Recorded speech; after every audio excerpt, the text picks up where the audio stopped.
Good morning, all of you. Myself Meenakshi, your SS teacher, welcomes you in your geography class. In this video, we will discuss our geography 5th lesson, water. This is page number 30, lesson number 5th, water.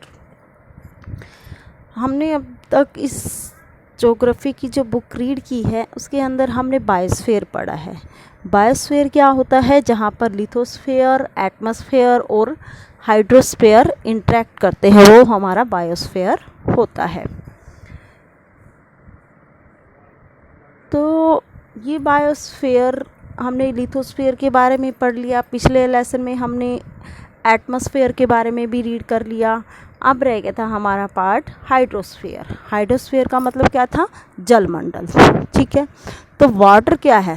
Water भी तो जल होता है, तो इसको हम क्या कह सकते हैं? वाटर को हम क्या कह सकते हैं? ये क्या है? हाइड्रोस्फीयर भी बोल सकते हैं इसको।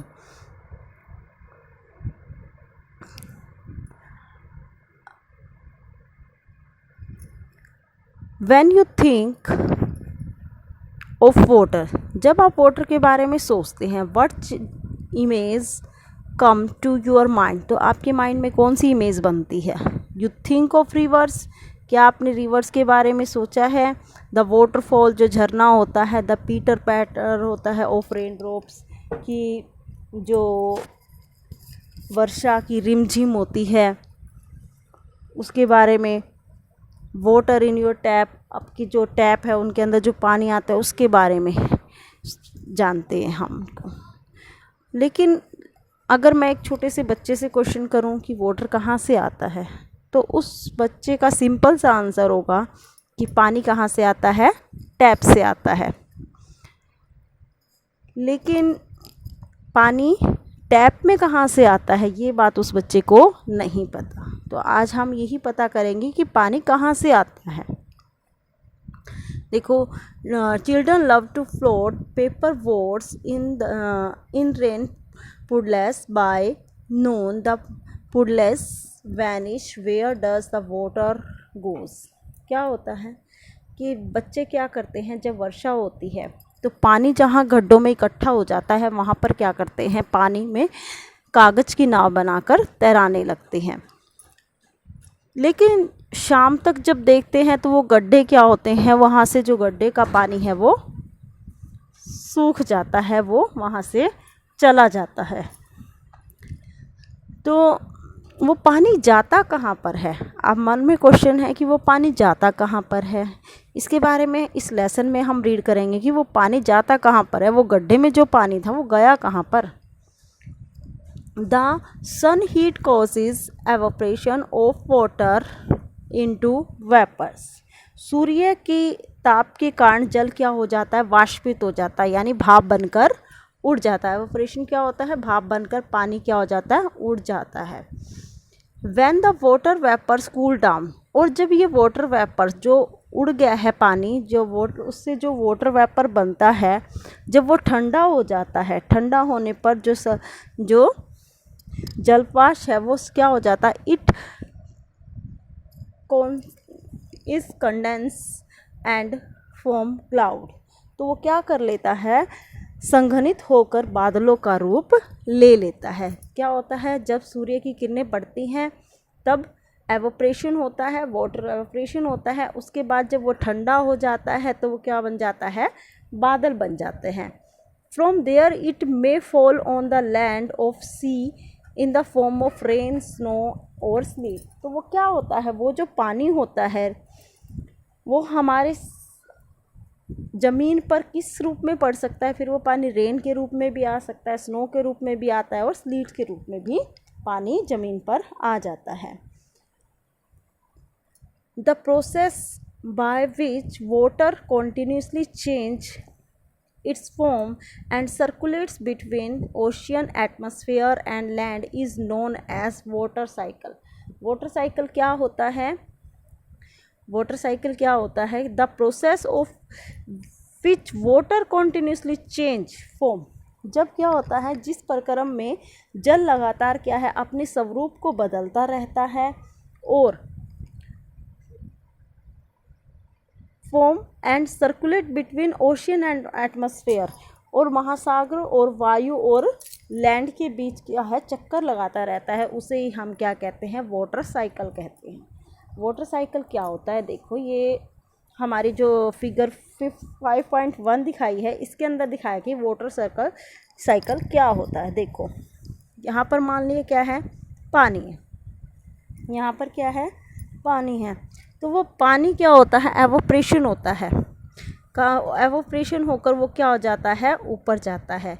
तो ऊपर जाने के बाद जब पानी ठंडा हो जाता है तो उसके बाद क्या बन जाता है, वो बादल का रूप ले लेते हैं। जब वो बादल का रूप ले लेते हैं ठंडा होने के बाद, तो वो वर्षण के रूप में, जिसे हम प्रिसिपिटेशन बोलते हैं, उसके थ्रू पानी क्या आ जाता है, नीचे आना लगता है। जो पानी है वो रेन के थ्रू भी आ सकता है, ओलों के रूप में भी आ सकता है, और हिमवृष्टि के रूप में भी पानी ज़मीन पर आ सकता है।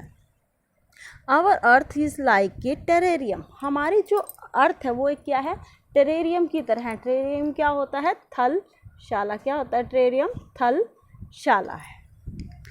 थलशाला क्या होती है, अब आपको समझाती हूँ थलशाला क्या होती है। इधर ग्लोसरी में दिया हुआ है, terrarium is an artificial enclosure for keeping small house plants, यह छोटे घर के पौधे रखने का एक कृत्रिम अहाता होता है। मतलब कृत्रिम क्या होता है, जिसको हम क्या है, खुद बनाते हैं किसी चीज़ को, वो क्या होता है, हमारा टेरेरियम होता है। टेरेरियम यानी थलशाला, किसी चीज़ को जिसको हम क्या है, बनाते हैं, वो हमारी क्या होती है, थलशाला होती है। देखो कैसे होता है टेरेरियम, कैसे बनता है, देखो इसमें दिखाया गया है। Fill 1/4 of a big jars with soil and press it well. Put a thin layer of humus on the top of it. Plant the largest plant first and then arrange the smaller ones around them. Spray the arrangement with water and close jar. The water that evaporates from the leaves and soil condense and fall back in the form of drop of water. क्या होता है, एक बड़ा सा jar लीजिए, उसको हम 1/4 भाग को मिट्टी से भर कर रख देंगे, फिर उसके ऊपर हुमस की एक पतली सी परत जमा देंगे, फिर उसमें क्या करेंगे, हम पेड़ पौधे लगाएंगे। पेड़ पौधे लगाने के बाद उसके अंदर हम क्या कर देंगे, स्प्रे कर देंगे, थोड़ा सा पानी का स्प्रे कर लेंगे और उस जार को बंद कर रख देंगे। फिर क्या होगा, पत्ती और मिट्टियों के द्वारा जल क्या हो जाएगा, वाष्पित हो जाएगा, यानी जल क्या हो जाएगा, ऊपर की ओर उड़ने लगेगा। फिर जल वाष्पित होकर संघनित होकर क्या है, जल बूंदों के रूप में क्या हो जाएगा, नीचे गिरने लगेगा। इसे ही हम टेरेरियम बोलते हैं। ये एग्जाम्पल किसका है, वाटर साइकिल का एक एग्जाम्पल है। ऐसा ही पृथ्वी पर होता है, मिट्टी होती है, मिट्टी के ऊपर पौधे होते हैं, है ना, उसके ऊपर पानी होता है, तो पानी जो भी होता है वो क्या हो जाता है, वाष्पित होकर ऊपर की ओर चला जाता है, और फिर वो जब वो पानी क्या है, ठंडा हो जाता है, ऊपर जाने के बाद बादल बनकर क्या है, वो नीचे की ओर गिरने लगता है। यही वाटर साइकिल होता है। और वाटर साइकिल का ये हमें क्या है, एक एक्टिविटी कर दिखाई गई है कि टेरेरियम कैसे बनता है। इसको आप अपने घर पर भी ट्राई कर देख सकते हैं।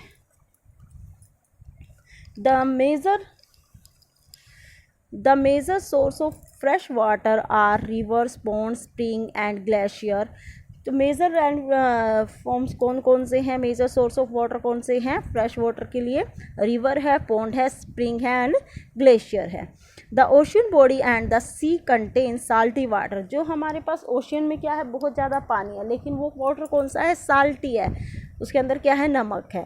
The water of the ocean is salty और saline as it contains large amount of dissolve salt, कि जो हमारे पास ये जल है, जो हमारे पास ओशियन का वाटर है, वो क्या है, इसमें अधिकांश मात्रा में क्या होता है, most of the salt is sodium chloride और common table salt that you eat. इसके अंदर ज़्यादा मात्रा में साल्ट होता है। साल्ट क्या होता है, ये सोडियम क्लोराइड होता है, जिसका हम प्रयोग किस में करते हैं, अपने खाने के अंदर जिसका हम प्रयोग करते हैं, वो ये क्या होता है, वो वाला नमक कहाँ होता है, समुद्र में होता है। अब क्वेश्चन आता है कि पानी तो है समुद्र में लेकिन वो नमकीन है। वो नमकीन क्यों होता है, किस कारण से समुद्र का पानी नमकीन होता है, इसको हम एक एग्जांपल से समझेंगे। देखो जैसे ये क्या है, पहाड़ है, ये पहाड़ बना हुआ है, ठीक है। पहाड़ के बाद क्या है, ये नदी है, नदी के बाद प्लेन एरिया आ जाता है, उसके बाद समुंदर आ गया। तो क्या होगा, जब क्या होता है बारिश होती है तो पानी क्या है बादलों के ऊपर गिरता है, और वो पानी कहाँ पर जाता है, रिवर के अंदर जाता है, रिवर से प्लेन एरिया में जाता है, या फिर उसके बाद ओशियन में भी चला जाता है पानी। लेकिन वो पानी नमकीन कैसे बनेगा, जब पानी क्या है, पानी का जो तेज़ बहाव होता है लगातार इनसे टकराता है, समुंदर से माउंटेन से टकराता रहता है। जब वो माउंटेन से टकराता है तो माउंटेन से टकराने के साथ साथ वो कुछ डस्ट पार्टिकल्स भी अपने साथ ले जाता है। उसमें कुछ जो डस्ट पार्टिकल होते हैं वो साल्टी होते हैं, तो वो जो डस्ट पार्टिकल ले जाकर समुंदर में मिल जाते हैं, तो उससे ही क्या होता है, नमक बनता है। लेकिन जब एवोप्रेशन होता है तो पानी तो क्या हो जाता है, उड़ जाता है, लेकिन नमक क्या है, नीचे रह जाता है। इसको आप अपने घर पर भी कर देख सकते हैं। जैसे आप अपने घर पर क्या है, एक कहीं से समुद्र का पानी ले आइए और उसको धूप में रख देंगे। धूप में रखने के बाद क्या होगा, जो पानी होगा वो तो एवेपोरेट हो जाएगा, ऊपर उड़ जाएगा, लेकिन क्या होगा, जो नमक होगा वो नीचे उस जार के अंदर रह जाएगा। तो यही क्या, इसी कारण से क्या होता है, समुद्र का जो पानी होता है वो साल्टी होता है। नेक्स्ट है हमारा डिस्ट्रीब्यूशन ऑफ वाटर बॉडीज़। जो वाटर बॉडीज़ है उनका डिस्ट्रीब्यूशन कैसे होता है, जल का वितरण कैसे होता है।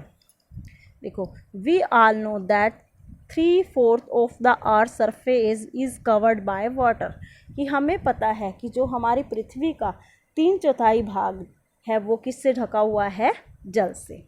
If there is more water then the land on the earth, why do so many countries face water स्केर्टी।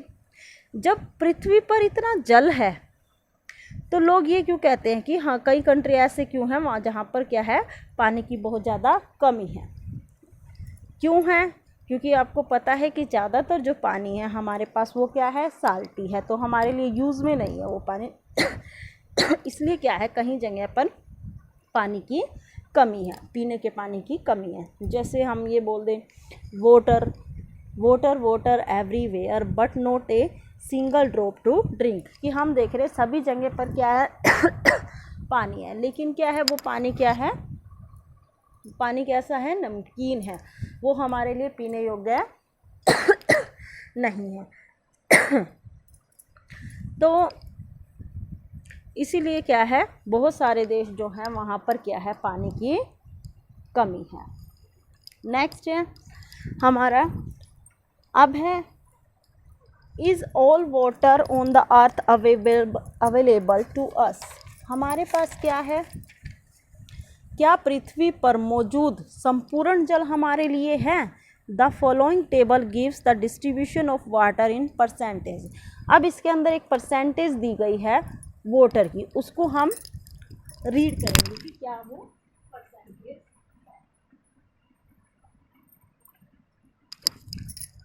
क्या है, वो परसेंटेज। देखो,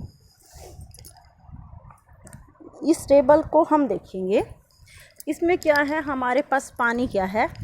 देखो, ओशियन के रूप में पानी कितना है हमारे पास, 97.3%, ठीक है। वो उसके बाद आइस क्यूब कैप्स के रूप में हमारे पास जो पानी है वो है 0.202 यानी 2% जो है वो हमारा आइस क्यूब के रूप में है पानी, जो क्या है, हिम के रूप में है, बर्फ़ के रूप में है। हमारे पास क्या है, ग्राउंड वाटर है, कितना है, 0.68। फिर है हमारे पास फ्रेश वाटर लेक्स भी हैं, 0.009%। तो हमारा जो ये पानी है, ऊपर का जो पानी है वो हमारे लिए क्या है, यूज़ में नहीं है, यूज़ में नहीं है। 97.3% हमारे पास पानी है वो कैसे, लेन वाटर है, नमकीन पानी है। हमारे पास जो आइस क्यूब के रूप में पानी है, मान लिया 0.2% पानी है, लेकिन उसमें से भी क्या है, आइस क्यूब वाला बहकर पानी क्या है, कुछ हमारे लिए रह जाएगा और कुछ बहकर कहाँ चला जाएगा, समुद्र में। समुद्र में जाने के बाद वो पानी क्या हो जाएगा, खारा हो जाएगा, हमारे यूज़ के लिए नहीं रहेगा। Inland seas and salt lake कितनी है हमारे पास? 0.009%। एटमॉस्फेयर में कितना पानी है? एटमॉस्फेयर में यानी वाटर वेपर्स हमारे पास कितने हैं जो हमारे आसपास पानी है, इस टाइम नमी है जो वो कितनी है? 0.0019%। और रिवर्स के अंदर जो हमारा सिर्फ पानी है वो क्या है? 0.001% पानी। यानी हमारे पास क्या है, ये वाला जो पानी है, इतना जो पानी है वो क्या है? Fresh water. इसमें से हो सकता है कुछ पानी हमारे पीने योग्य ना भी हो। तो समुद्र का जो पानी है वो हमारे लिए नहीं है, यानी हमारे पास क्या? फ्रेश वाटर जो है वो बहुत कम है।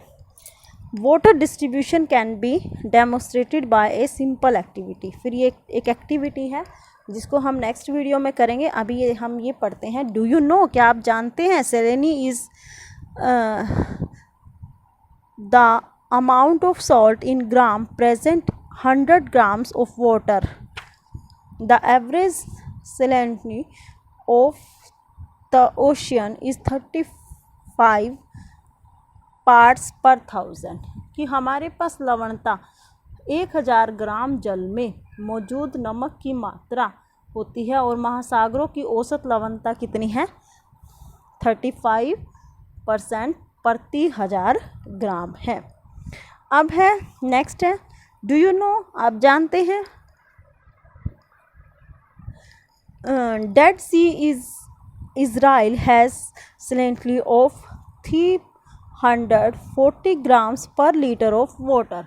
कि इज़राइल में कुछ क्या है, डेड सीज बोलते हैं इसको, वहाँ पर क्या है, मृत सागर जिसको बोलते हैं हम, 340 ग्राम प्रति लीटर लवणता होती है। Swimmers can float in it because the increase salt content make it dense. इसमें तैराक इसमें पलवक कर सकते हैं क्योंकि इसमें क्या है, नमक की अधिकता से इसे सघन बना देती है। ठीक है, अब जो हमने पढ़ा है अभी तक वाटर के बारे में, कुछ हमने अभी तक पढ़ा है। नेक्स्ट जो होगा, अब हम इसका एक हमारे पास मैप है वर्ल्ड का, उसको एक बार हम रीड कर लेते हैं। क्या दिखाया गया है मैप के अंदर? हमारे 7 ओशियन दिखाए गए हैं। कौन कौन से ओशियन है हमारे? पैसिफिक ओशियन है, नॉर्थ अटलांटिक ओशियन है, अरार्टिक ओशियन है, साउथ अटलांटिक ओशियन है, इंडियन ओशियन है, पैसिफिक ओशियन है। 1 2 3 4 5 6 और एक हमारा रह गया साउथर्न ओशियन। जो साउथर्न ओशियन होता है उसको हम क्या बोलते हैं? अंटार्कटिक ओशियन भी बोलते हैं। तो ये हमारे क्या है? ओशियन है। उसके बाद कुछ इसके अंदर रिवर्स दिखाई गई हैं, जैसे कौन कौन सी रिवर दिखाई गई है इसके अंदर? रिवर देखेंगे अभी इसके अंदर कौन कौन सी रिवर है। जैसे साउथ अफ्रीका है ये हमारा, तो इसमें कौन सी रिवर है? ये अमेज़न नदी, जो एक महत्वपूर्ण क्या है, नदी है, ये अमेज़न रिवर है। उसके बाद हमारी ये वाली रिवर है जो नॉर्थ अमेरिका के अंदर है, वो है मिसिसिपी रिवर है। ये तो हमारी यहाँ की रिवर थी, कहाँ की? साउथ अफ्रीका, अमेरिका और नॉर्थ अमेरिका की। उसके बाद जो हमारी अफ्रीका के अंदर मेन जो नदी है, नाइल रिवर, जिसको हम अफ्रीका की क्या बोलते हैं, ये हम अफ्रीका की लाइफलाइन है। ये यहाँ पर है नाइजर रिवर, यहाँ पर है कांगो रिवर है, ये सारी रिवर से आगे है हमारा जो एशिया आ जाता है। इसके अंदर कौन कौन सी रिवर है? दनुबी रिवर है। नेक्स्ट रिवर कौन सी रह गई अब हमारा जो इंडिया है, यहाँ पर क्या है? गंगा रिवर है, ब्रह्मपुत्र रिवर है। और ऑस्ट्रेलिया जो है उसके अंदर कौन सी रिवर है? डार्लिंग रिवर है। उसके बाद हमारे कुछ क्या है, छोटे छोटे सीज भी हैं, लेक भी हैं। सीज कौन, पहले हम लेक पढ़ते हैं कौन कौन सी हैं। ग्रेट बियर लेक है नॉर्थ अमेरिका के अंदर। ग्रेट स्लेव जो लेक है वो भी नॉर्थ अमेरिका के अंदर है। साल्ट लेक सिटी है और विनिपेरा लेक है, सुपीरियर लेक है, होरियन लेक, ये कहाँ पर है? हमारी सारी नॉर्थ अफ्रीका के अंदर है। उसके बाद हमारा और कौन सी लेक रह गई है? अफ्रीका के अंदर हमारी जो लेक रह गई है वो है विक्टोरिया लेक है। नेक्स्ट हमारी लेक है, ये हमारी सारी लेक हो गई थी। उसके बाद कुछ डेड सीज भी हैं, वो कौन कौन से हैं हमारे पास, सीज कौन कौन से रह गए, सीज ये रह गए salt lake city, sorry seas हमारे कहाँ पर है, ये रहा कैरिबियन सी है जो क्या है नॉर्थ, और जो साउथ हमारा अमेरिका है, इन दोनों के बीच में कौन सा है, कैरेबियन सी है। नेक्स्ट हमारा सी कहाँ पर है, ये एशिया में है, ब्लैक सी है, कैप्सियन सी है, एशिया के अंदर है, ठीक है। और उसके बाद हमारा कौन सा सी रह गया, अरेबियन सी है, साउथ चाइना सी है, ईस्ट चाइना सी है। तो ये सारे क्या हैं, सीज़ है। अब आपको एक क्या करना है, वर्ल्ड का मैप लेना है, उसके अंदर आपने अलग अलग 3 टाइप्स के मैप आपने लिखने हैं, जिसके अंदर आपने क्या करना है, एक के अंदर सीज़ को दिखाना है, एक के अंदर लेक को दिखाना है, एक के अंदर आपने रिवर को दिखाना है, और वो जो वर्ल्ड का मैप है फिल करके आपने मेरे व्हाट्सअप नंबर पर सेंड करना है। Okay students, bye.